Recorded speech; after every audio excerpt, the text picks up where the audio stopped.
ভারতবর্ষে কৃষিকাজের সূচনা সাঁওতাল আদিবাসীদের মধ্যে থেকেই হয়েছিল এবং সেই কৃষি সম্পদকে লুট করার জন্য ব্রিটিশ সাম্রাজ্যবাদ শক্তি তারা চিরস্থায়ী বন্দোবস্ত শুরু করেছিল।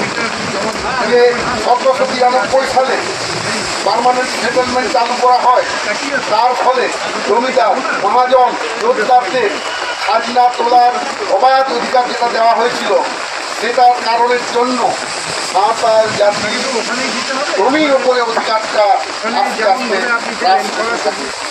পরবর্তীকালে নিজেদের তৈরি করা জমিতে তারা কৃতদাসের মধ্যে থাকতে বাধ্য হয় এবং শোষণ এমন জায়গায় চলে যায় বংশ পরম্পরায় সাঁওতাল আদিবাসীদেরকে রোজগার জমিদারের মনোগ্রহণ করে থাকতে হচ্ছিল বা তাদের ঘরে পুরোপুরি কৃতদাসের মতো করে তাদের জীবন অতিবাহিত করতে হচ্ছিল।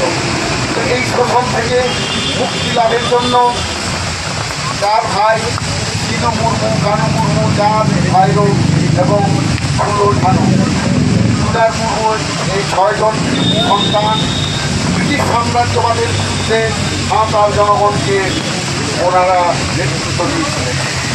ওনাদের একটাই উদ্দেশ্য ছিল এই যে ভারতবর্ষে যারা শুরু থেকে আছেন সেই আদিবাসী সম্প্রদায় প্রকৃত মালিক হচ্ছেন এই জন্য, কিন্তু বিদেশি শাসক যেন খাজনা দিচ্ছে। সেই জন্য খাজনা দেওয়ার প্রথম বিরোধিতা কানুরাই করেছে। সেই কারণের জন্য আমরা এখানে দেখতে পাই সিধু কানুদের নেতৃত্বে খাজনা বিরোধী এবং জমিদারি প্রথা বিরোধী আন্দোলন যারা করেছিলেন। কেননা ভারতের অর্থনীতিতে তখন কৃষির ভূমিকা অনেক বেশি ছিল এবং ব্রিটিশ সাম্রাজ্য তাদের সাম্রাজ্যবাদ বিস্তার করার জন্য ভারতবর্ষের বুকে স্থায়ীভাবে চিরস্থায়ী বন্দোবস্ত ওনারা শুরু করেন। ফলে যে খাজনা তোলা হচ্ছিল সেগুলোর কোনো নির্দিষ্ট নীতি ছিল না, যে যেমন করে পাচ্ছিল খাজনা দিচ্ছিল এবং সরকারের কাছে যত তোলার কথা তার থেকে দ্বিগুণ তিনগুণ খাজনা তুলতেন। ফলে সাঁওতাল আদিবাসীদের যারা চাষবাসের সঙ্গে যুক্ত তাদের কোনো দিনই তাদের পরিশোধ হতো না। এই জায়গা থেকে মুক্তি পাওয়ার জন্য সাঁওতাল জনগণ আন্দোলন করেন। এই আন্দোলনটা প্রথম সূচিত হয়েছিল চিল্কা মুর্মুর হাত দিয়ে ব্রিটিশ সাম্রাজ্যবাদের শুরু থেকেই। কারণ আপনারা জানেন 1757 সালে প্রদান গ্রহণের পর 1765 সালে ইস্ট ইন্ডিয়া কোম্পানি তারা খাজনা আদায়ের অধিকার পান এবং সেই খাজনা আদায়ের অধিকার যখন পেয়ে গেলেন তখন পুরোপুরি শাসন ব্যবস্থা সাম্রাজ্যবাদ নিজেদের হাতে নিয়ে নেয় এবং ভারতবর্ষের অর্থনীতিকে তছনছ করে দিয়েছেন শুধু লুটের মাধ্যমে। এবং সেই লুটের অন্যতম ক্ষেত্র হচ্ছে কৃষি এবং সেই কৃষি পণ্যগুলোকে বেশি মাত্রায় ট্যাক্সের আওতায় এনে শোষণটাকে একটা চিরস্থায়ী বন্দোবস্ত করেছিলেন। সেই সীমাহীন শোষণ যে রাজস্ব আদায় হতো সেইটার থেকে তার পুরোপুরি ধাক্কাটা কিন্তু সাঁওতাল আদিবাসীদের উপরে করতেন। তো সেইখান থেকে আন্দোলনের শুরু। খাজনা পরিশোধ করার জন্য মহাজন, জমিদার, জোরদার তাদের হাত শব্দ এসব তাদেরকে দিতেন এবং এমনভাবে সুদ ওনারা করতেন যে সুদ কোনোদিনই আসলকে মানে শোধ করার মতো জায়গায় রাখতো না। সুদে আসলে দিন বাড়তেই থাকতো, ফলে আস্তে আস্তে তারা কৃতদাসে পরিণত হচ্ছিল। সেই জন্য 30 জুন 1855 সালে ভাগনাদি গ্রামে একটা বিশাল জমায়েতের আয়োজন করেছিলেন। এখানে মনে থাকবে যে সময় 1855 সালের 30 জুন ভাগনাদি গ্রামে এই বিশাল মিটিং বা জমায়েত যেটা ডাকা হয় তখন কিন্তু এখনকার মতো মোবাইল ছিল না, খবর কাগজ ছিল না। তৎসত্ত্বেও সাঁওতাল জাতির ধর্ম আদি ধর্মের নিয়মে 60 জন পীরের মাধ্যমে এই খবর তারা দিচ্ছেন, যেটাকে বাংলায় অনুবাদ করে সালগিরা বলা হয়, যদিও এটাকে ঠিক আমরা মনে করি না। এটা 60 জন পীরের, তো সেই 60 জন পীরের মাধ্যমে খবর প্রচার করে 10,000-এরও বেশি সাঁওতাল জনগণকে ভাগনাদি গ্রামে সমবেত করেছিলেন এবং প্রথম অত্যাচারের বিরুদ্ধে আন্দোলনের রূপরেখা তখন ওনারা তৈরি করেছিলেন। ওনারা বলেছিলেন যেহেতু স্থানীয় জমিদার স্থানীয় কোর্ট, জোরদার, মহাজন কেউ আমাদের সমস্যার সমাধান করছে না। অতএব আমরা ভারতের রাজধানী কলকাতাতে আমরা যাব, বললাম ওখানে বসেন, সেইখানে গিয়ে আমাদের দাবি দাওয়া জানাবো। তো এই খবর প্রচারিত হওয়ার সাথে সাথে স্থানীয় প্রশাসন, থানা, পুলিশ সিধু কানুদের গ্রেপ্তারের জন্য চেষ্টা করে এবং ওনারা তাদেরকে গ্রেপ্তারও করেছিলেন, কানুকে গ্রেপ্তারও করেছিলেন। তো সেই জায়গায় সিধুরা এসে মহেশ তারকা সমেত পুলিশ বাহিনীগুলোকে সরাসরি আক্রমণ করেন এবং সেটা ছিল তারই সাথী জুলাই সূচিত হয়েছিল সাঁওতাল বিদ্রোহ, এবং এটা এত ব্যাপক আকার ধারণ করেছিল যে শেষ পর্যন্ত দেখা যায় প্রায় 50,000-এরও বেশি সাঁওতাল জনগণকে শহীদ হতে হয়েছিল এবং ব্রিটিশ অত্যন্ত নক্কারজনকভাবে কোনোরকম যুদ্ধরীতি না পালন মেনে সাঁওতাল জাতিদেরকে অত্যাচার করেছিলেন। এবং পৃথিবীর ইতিহাসে এমন নারকীয় ঘটনা দ্বিতীয়টি আর ছিল না। আর এর ব্যাপ্তি এত বেশি ছিল যখন ভাগলপুর থেকে শুরু করে হাজারিবাগ, ধলভূমগড়, মেদিনীপুর, বাঁকুড়া, বীরভূম সর্বত্র জায়গা থেকে যখন দলে দলে হাজারে হাজারে লাখে লাখে সাঁওতাল জনগণ কলকাতার অভিমুখে রওনা দিয়েছিলেন, তখনই ব্রিটিশ সরকার কেটে গিয়েছিলেন। এই যে আজকে আপনারা যে রাজভবন দেখছেন, এখানেই তৎকালীন ভারত সরকারের বলবাদ ওখানে বসতেন। তাদের দাবি দেওয়া, তাদের প্রতি যে অন্যায় অবিচার হচ্ছে, সেই অন্যায় অবিচারের প্রতিকার দেওয়ার জন্য সিধু কানুরা এখানে আসতে চেয়েছিলেন।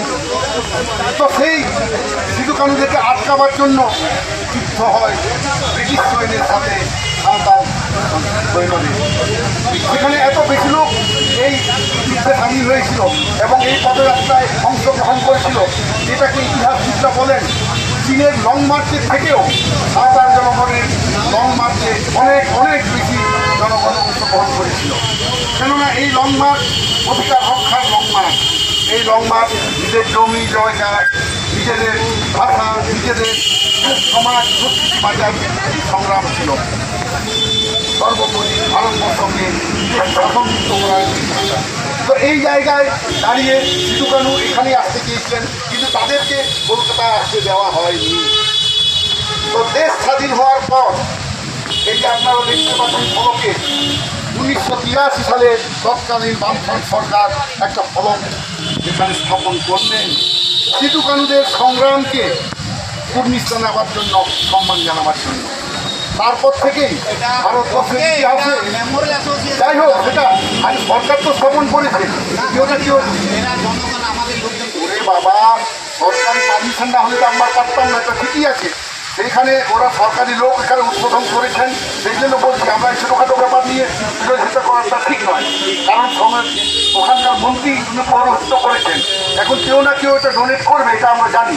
তো এই জিনিস যেটা হয়েছে এটা ভারতবর্ষের কোনো মেট্রোপলিটন সিটিতে হয়নি। এখানে সচেতন সাঁওতাল জনগণ তৈরি করেছেন, কিন্তু এখনো আমরা সেই 1983 সালের পরে একটা কিছু স্থাপন করাতে পারিনি। কারণ এখানকার বর্তমান সরকার সেটা চায়নি যে এখানে সিধু কানুর মূর্তি স্থাপন হোক। কাজে আমরা যতই ইচ্ছা করি না কেন, সরকার যদি ইচ্ছা না করে সেটা প্রতিষ্ঠা করা যাবে না। সেই জন্য আমরা দাবি জানাচ্ছি, এই আমরা যেমন স্লোগান দিলাম সিধু কানুর মূর্তি এখানে স্থাপন করতে হবে। এই রাস্তাটার নামকরণ সিধু কানু জাহার হওয়া সত্ত্বেও এখানকার বিভিন্ন অফিসের ঠিকানাতে সিধু কানু জাহার লেখা হচ্ছে না। এই লেখাটাকে আমরা কিন্তু বাধ্যতামূলকভাবে করবো, সরকারকে আমরা মেয়রের সাথে আবার এখান জন্য আমরা দেখা করবো। কেননা একটা জাতি অস্তিত্ব রক্ষা হয় তার মাধ্যমে।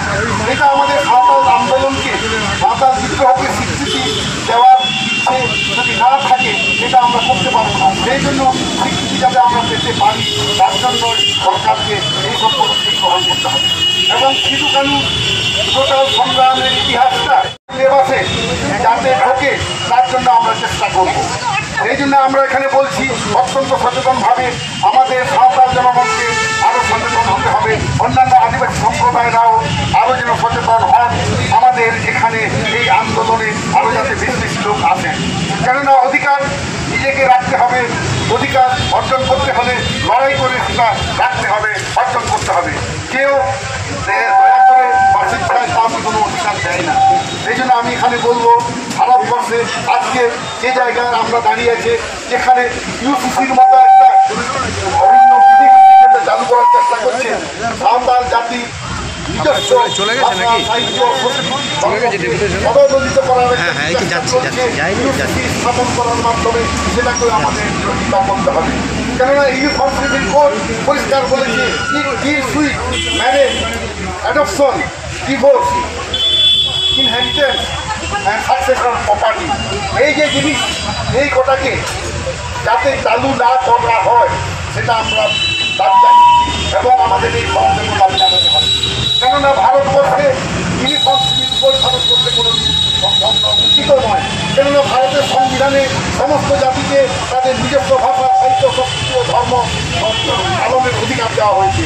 সেই অধিকার থেকে আমাদেরকে বঞ্চিত করার উদ্দেশ্যে আজকে কেন্দ্র সরকার যে আইন আনতে চাইছে ইউনিফর্সিটির কোর্স, সেটাকে যাতে কোনোভাবে চালু না করে, আদিবাসী সম্প্রদায়ের উপরে আরোপ না করা হয়, তার জন্য আজকে আমরা শপথ নেব।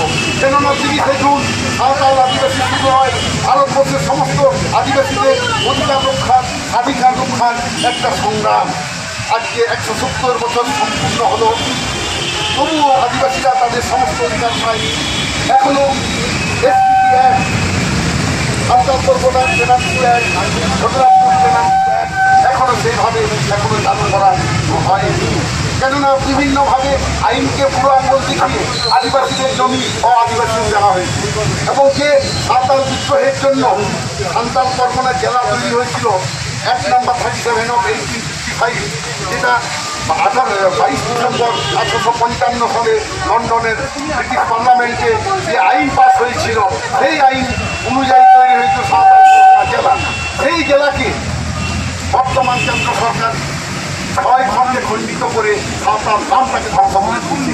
এই জিনিসটা আমরা চাইছি সাঁওতাল জাতি সিধু কানু যে লড়াই করেছিল, সাঁওতাল পরগনা জেলা তৈরি করেছিল, আমি তার বিরুদ্ধে এটা বলছি। তার জেলাটাকে কেটে কেটে ভাগ ভাগ করে দিয়েছে। এটা নিয়ে যদি আমরা না বলি তাহলে সেই জন্য বলছি সাঁওতাল পরগনা জেলাকে তার সাঁওতাল পরগনা নামটা দিয়ে দিতে হবে।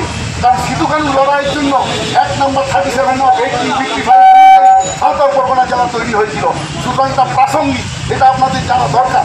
সেই জন্য আমি বলছি আজকে 30শে জুন 170 বছর পূর্তি উপলক্ষে এই শপথ আমরা নেব। আদিবাসী তাদের অধিকার ছিনিয়ে নেবে, তার জন্য আমরা লড়াই করবো। জিতকর সিধু কানু, সাঁওতাল হুল জিতকর, সাঁওতাল হুল জিতকর, সাঁওতাল হুল জিতকর, জিতকর জিতকর, সাঁওতাল হুল জিতকর, জিতকর জিতকর। নমস্কার, জোহার।